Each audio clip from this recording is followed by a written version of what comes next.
Fala rapaziada, bom dia, aqui é o Felipe e hoje vamos para o quadro 7 páginas de terça. Basicamente eu pego um livro que eu acho bacana e leio 7 páginas e passo o resumo para vocês. Espero que gostem e vamos pro vídeo. Hoje será a segunda parte do livro Mais Esperto que o Diabo.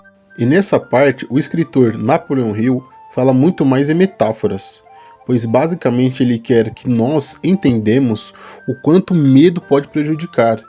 E que sim, sempre devemos ter a coragem e o dever de tomar as rédeas das nossas vidas, para tomar o controle delas, e não deixar na mão de terceiros ou deixar que o medo domine, porque se o medo dominar não conseguiríamos fazer nada. Então basicamente nessa parte toda, ele quer nos ensinar que sim, devemos ter a coragem para tomar as rédeas das nossas vidas, pois a única coisa que o ser humano realmente controla é sua própria vida, é suas decisões. E eu acho isso muito importante, mas também teve uma frase que ele falou sobre ajudar o próximo, que fazia tempo que eu não ouvia se falar nesse tema. E cara, que frase fantástica. Ela dizia basicamente o seguinte: eu havia começado a tomar lugar na categoria dos charlatões, que oferece aos outros um remédio para a cura que eles mesmos não conseguem aplicar com sucesso a si mesmos. E é muito bom ver alguém falando sobre isso, pois hoje em dia o que mais há é pessoas querendo vender cursos ou fazer palestras de coisas que elas realmente não entendem. Elas falam só pelo sucesso, pelo marketing. Quantos pessoais aí que vendia curso, vendia método aí que você vê que hoje em dia não deu em nada? Então, isso é muito gratificante, pois faz muito tempo eu não ouvi alguém falando uma sinceridade como essa.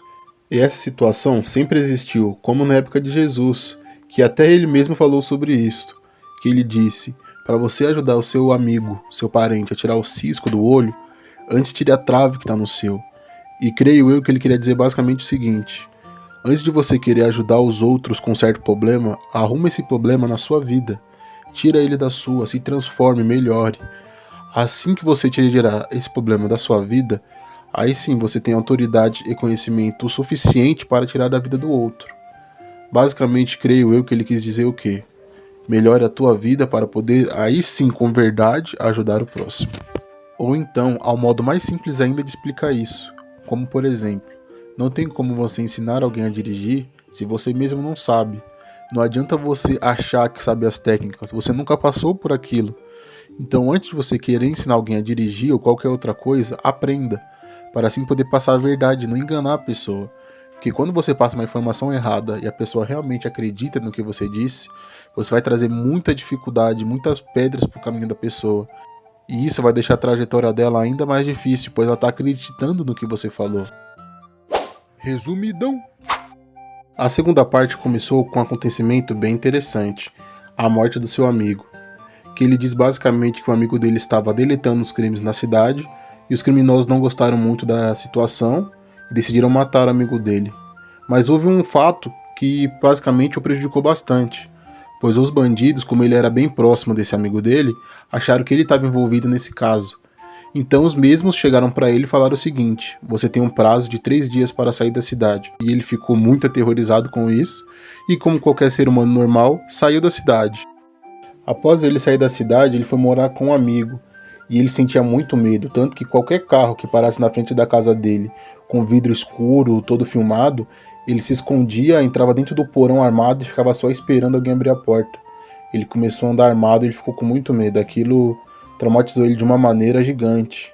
Isso era horrível, porque ao ponto da pessoa ter tanto medo para começar a andar armado e ficar paranoico, isso é muito preocupante. E segundo ele, esse medo só foi passar quando saiu a notícia que os bandidos que fizeram a morte do amigo dele, que repercutiu muito na cidade, haviam sido presos com prisão perpétua, e isso acalmou ele um pouco. E tudo isso que estava acontecendo deixou uma marca nele inextinguível. Segundo ele, ninguém conseguiria entender a dor dele. Nem mesmo quem passou pela mesma situação conseguia entender a intensidade e a dor que ele estava sentindo naquele momento. O desgosto, o medo. Ele falou que aquilo marcou ele de uma maneira que ele nunca irá esquecer. Logo após ele saber a prisão dos criminosos, ele começou a decidir que ele ia mudar a vida dele, que ele não ia deixar tudo aquilo continuar acontecendo. Ele falou: ei, eu tenho que tomar conta da minha vida, eu tenho que tomar posse das minhas escolhas, eu tenho que mudar isso, e isso não pode me destruir. Tanto que ele começou a caminhar pela cidade falando para si mesmo: eu tenho que mudar essa situação. E eu creio que isso foi um dos grandes fatores que fez ele sim mudar. E após tudo isso, ele ouviu uma voz que disse basicamente o seguinte: para ele, assim que amanhecer, pegar o carro dele e ir até a Filadélfia, que lá sim ele conseguiria achar uma ajuda para mudar a situação e publicar o projeto dele. Após ele chegar lá, a voz disse para ele falar com o enteado dele e pedir $50 emprestado. E cara, o enteado, ainda como gente boa, chegou para ele e falou: não, eu te empresto 100 para você fazer essa sua viagem.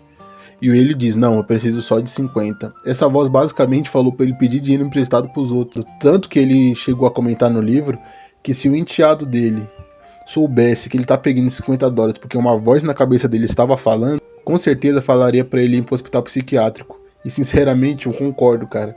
Um cara chegar e pedir dinheiro pra mim, falando que vai fazer uma viagem por uma voz que ele tá ouvindo da cabeça dele, eu ia falar pra ele: cara, cuidado, vai se tratar porque a situação tá séria.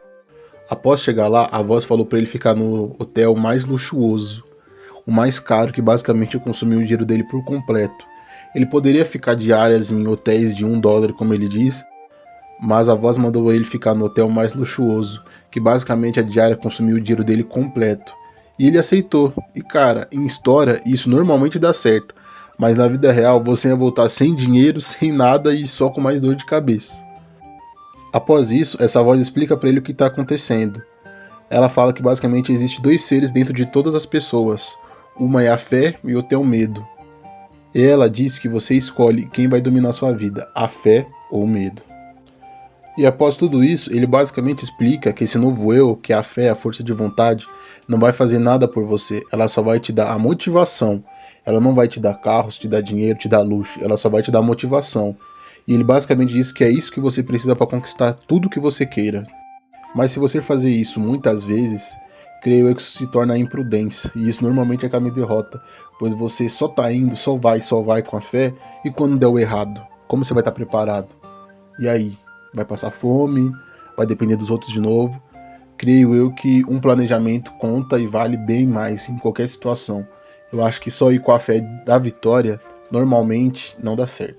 E basicamente eu acho que o Napoleon Hill usou toda essa expressão para te dizer basicamente o seguinte: que você deve buscar ter fé, força de vontade, independente de quantas vezes você caia, independente de quantas vezes você já perdeu ou esteve perdido, que você deve com todas as suas forças ter fé que vai dar certo e correr atrás, dar o seu máximo, te dedicar. Eu acho que essa alegoria que ele usou, como segundo eu, como uma força de vontade, ele quis dizer basicamente para você nunca deixar a fé e sempre correr atrás daquilo, sempre, nunca desistir. Pois assim, no momento que você deixa o medo tomar conta da sua vida, você basicamente já desistiu de tudo, e assim você não vai para frente e daí é só ladeira abaixo. Frases marcantes. E essas são as frases impactantes que eu vi que tem poder de transformação na vida. Eu vi que são frases que basicamente mudam o livro conforme você lê. E são essas. Me dei conta que precisava trabalhar a mente para sair desse estado mental. E cara, essa frase fala basicamente para você trabalhar sua mente para mudar de vida. Não ficar confortável na miséria, no fracasso. Basicamente ela fala: se levanta, cria coragem, vá para cima, tenha garra, força de vontade e esperança que você consegue. Essa frase basicamente resume o que a gente temos que fazer na nossa vida: ter força de vontade, esperança e fé que vamos conseguir. Basicamente isso, e eu acho que isso é somente o básico. E creio eu que fazendo o básico bem feito, já estamos bem.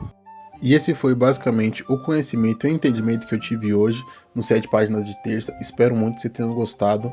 Se vocês souberem algum erro ou alguma melhoria, comente aí embaixo para que eu possa melhorar.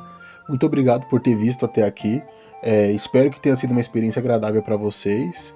Curtam se gostou, compartilhem se gostou e bom descanso. E tenham uma ótima noite. Fui!